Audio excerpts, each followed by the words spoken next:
देखिए, कर्नाटक के चुनाव में ये सिर्फ एक राज्य का चुनाव नहीं रह गया। ये एक तरह से 2024 का समा बांधने वाला चुनाव है, और इसलिए आपने देखा कि ध्रुवीकरण की कितनी कोशिश की गई। बहुत सारे गैर जिम्मेवाराना स्टेटमेंट्स दिए गए। हर तरह से कोशिश की गई कि एन केन प्रकेन इस चुनाव को जीता जाए। और इसका कारण यह है कि दक्षिण भारत में बीजेपी सिर्फ एक कर्नाटक एक राज्य है जहां उसकी कोई उपस्थिति रही है। और जब इस राज्य में बीजेपी हार रही है तो ये साफ जाहिर हो रहा है कि 2024 का आगाज शुरू हो गया है। और इससे विपक्षी एकता की मुहिम जो विभिन्न दल के नेता कर रहे हैं, और हमारे माननीय मुख्यमंत्री जी और हमारे माननीय तेजस्वी यादव जी मिलकर, आप देख रहे हैं, विभिन्न नेताओं से मिल रहे हैं, लगातार मिल रहे हैं, सबको जोड़ने की कोशिश कर रहे हैं। उसको बहुत बड़ा बल मिलेगा। नमस्कार, आप देख रहे हैं 4 PM और मैं हूं अभिषेक मिश्रा। देखिए, इस वक्त एक बार फिर हमारे साथ तमिलनाडु के पूर्व डीजीपी करुणा सागर सर हैं। हालांकि अब करुणा सागर सर की पहचान यह है कि वो आरजेडी के राष्ट्रीय प्रवक्ता हैं। आरजेडी ज्वाइन की थी और फिर राजद सुप्रीमो लालू प्रसाद यादव ने उन्हें बड़ी जिम्मेवारी दी है। कल पार्टी के राष्ट्रीय प्रवक्ता बनाए गए हैं। दूसरी तरफ इस वक्त जब हम बात कर रहे होंगे आरजेडी के राष्ट्रीय प्रवक्ता करुणा सागर सर से, तो दूसरी तरफ कर्नाटक चुनाव के नतीजे भी आ रहे हैं, उसके रुझान आ रहे हैं, तस्वीर धीरे धीरे साफ होती जा रही है, उस पर भी बात होगी। तो सबसे पहला जो सवाल होगा वो ये होगा कि पार्टी ने आपको राष्ट्रीय प्रवक्ता बनाया है। इस जिम्मेवारी को, जाहिर तौर पर एक महत्वपूर्ण जिम्मेवारी है किसी भी राजनीतिक दल का राष्ट्रीय प्रवक्ता होना। क्या मानते हैं, कितनी बड़ी चुनौती इसको मानते हैं? पहले तो अभिषेक जी, आपको बहुत बहुत धन्यवाद, और आपके सभी दर्शकों को मेरा सादर प्रणाम, क्योंकि राष्ट्रीय प्रवक्ता बनने के बाद ये मेरा पहला साक्षात्कार है और आपसे बात कर रहे हैं।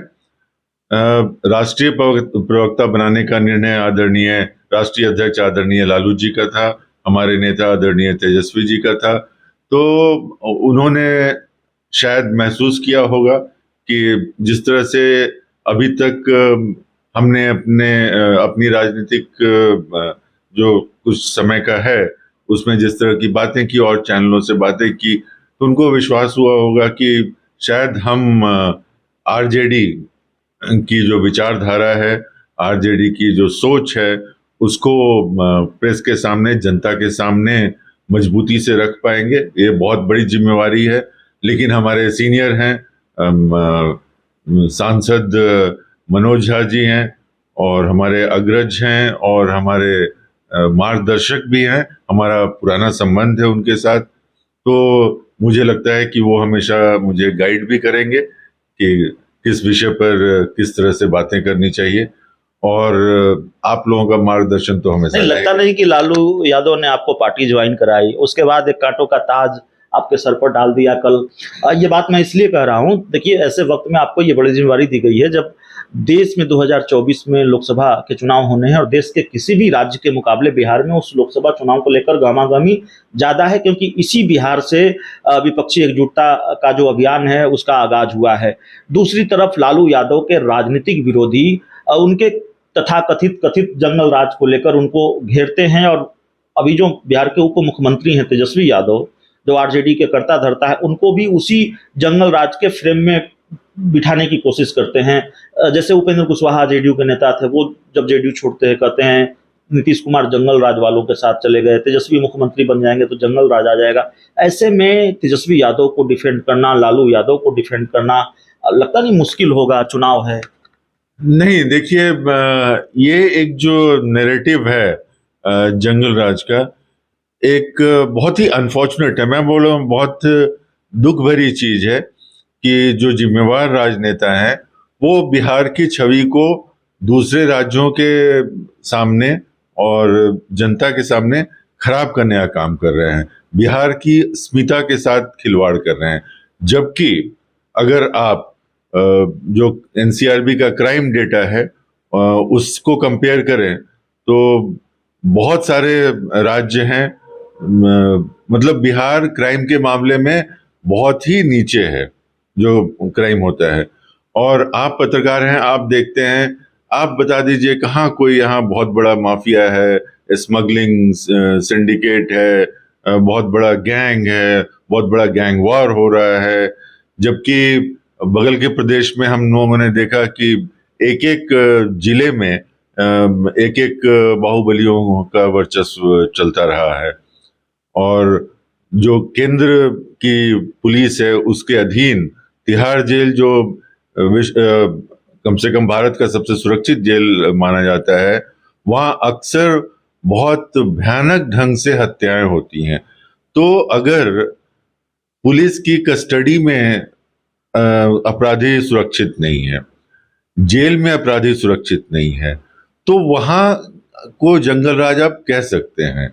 लेकिन बिहार में ऐसी कोई भी स्थिति नहीं है। बिहार में जो भी अपराध होता है वो अपराध होता है, क्राइम ऑफ पैशन होता है, या संपत्ति को लेके विवाद होता है, किसी व्यक्ति का विवाद होता है। और देखिए, मैं एक पुलिस अधिकारी रहा हूं और क्राइम को कैसे लड़ना होता है ये हमने देखा है। तो इस तरह के जो क्राइम होते हैं, इसके बारे में पुलिस के पास कोई स्ट्रेटजी नहीं हो सकती है, क्योंकि ये क्राइम कब होगा, कहाँ होगा, वो असंभव है बताना। और ये जो क्राइम करने वाले हैं वो लोग हैबिचुअल ऑफेंडर नहीं है। पुलिस क्या होती है, जो हैबिचुअल ऑफेंडर होते हैं, हिस्ट्री शीट मेंटेन करती है, केडी रजिस्टर मेंटेन करती है और उनको फॉलो करती है, जेल रिलीज रजिस्टर मेंटेन करती है। तो आपने कब देखा कि बिहार के जेलों में ऐसी घटना घट रही है, या बिहार में इतना बड़ा गैंग वॉर हो रहा है जिसमें एक गैंग दूसरे गैंग को मार रहा है? तो और जबकि बहुत सारे राज्यों में ये घटनाएं आम घटती है, मैं नाम नहीं लेना चाहता हूं दूसरे राज्यों का। तो इसलिए ये एक बहुत ही अनफॉर्चुनेट नैरेटिव है। मैं कहूंगा कि ये गैर जिम्मेवाराना स्टेटमेंट है, और इसको करके आप बिहार की प्रगति में रोड़े डाल रहे हैं। कर्नाटक के चुनाव नतीजे आ रहे हैं, शुरुआती रुझान सामने आने लगे हैं और अभी तकरीबन 11:30 बजे का वक्त हो रहा है। एक आध घंटे 2 घंटे में तस्वीर तकरीबन साफ हो जाएगी। कांग्रेस बहुमत की तरफ बढ़ती हुई दिखाई दे रही है। तो दक्षिण के एक राज्य में राज्य से बीजेपी की विदाई और कांग्रेस का वापस आना, ये 2024 के लोकसभा चुनाव को लेकर जो विपक्ष का अभियान है, कांग्रेस का अभियान है, महागठबंधन का अभियान है, नीतीश कुमार का अभियान है विपक्षी एकजुटता को लेकर, उस लिहाज से कितना सेहतमंद है ये चुनाव नतीजा? देखिए, कर्नाटक के चुनाव में ये सिर्फ एक राज्य का चुनाव नहीं रह गया, ये एक तरह से 2024 का समा बांधने वाला चुनाव है। और इसलिए आपने देखा कि ध्रुवीकरण की कितनी कोशिश की गई, बहुत सारे गैर जिम्मेवाराना स्टेटमेंट्स दिए गए, हर तरह से कोशिश की गई कि एन केन प्रकेन इस चुनाव को जीता जाए। और इसका कारण यह है कि दक्षिण भारत में बीजेपी सिर्फ एक कर्नाटक एक राज्य है जहां उसकी कोई उपस्थिति रही है। और जब इस राज्य में बीजेपी हार रही है तो ये साफ जाहिर हो रहा है कि 2024 का आगाज शुरू हो गया है।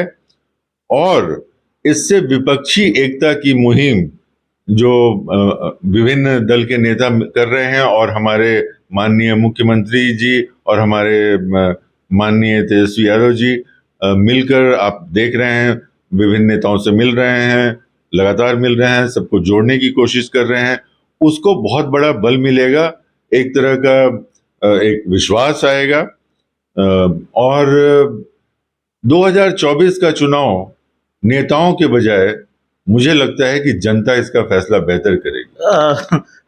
कल लालू यादव, राजद सुप्रीमो लालू यादव जब से दिल्ली से पटना आए हैं, कल पहली बार वो घर से निकले और मजार पर चादर चढ़ाने के लिए गए। ये कर्नाटक चुनाव के नतीजों को इस तरह से भी जोड़कर देखे, क्या लालू यादव ने दुआ मांगी, कांग्रेस की सरकार वापसी हो रही है सरकार में?